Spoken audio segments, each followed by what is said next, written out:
এটা একটা ভয়ঙ্কর ভয়ঙ্কর ঘটনা। আপনি যদি শুনেন আপনি নিজেও মেনে নিতে পারবেন না। আরে বল না, যা হবার তা তো হয়েই গেছে। থেকে ওর অপকর্মের যত গল্প আমি শুনেছি তাতে আমার কানের পর্দা ভারী হয়ে গেছে। কোনো সমস্যা নেই, বলে ফেল।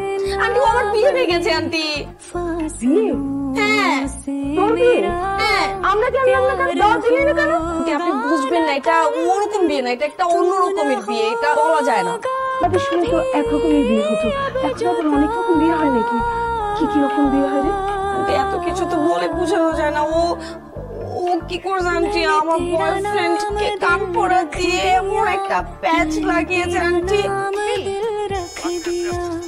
धड़केगा तो मुझे सदा मैंने तेरा नाम दिल रख दिया। এখন লাগলো কেন তোর? এখন লাগলো কেন? এই তোকে আমি কালকে রাতে কি বলছি? কালকে রাতে আমি তোকে প প করে বোঝালাম যে তুই ঠিক মতো চলে আসবি। তোর 12টা বাজে আসার কথা ছিল, আমি 2 ঘন্টা এখানে বসে আছি।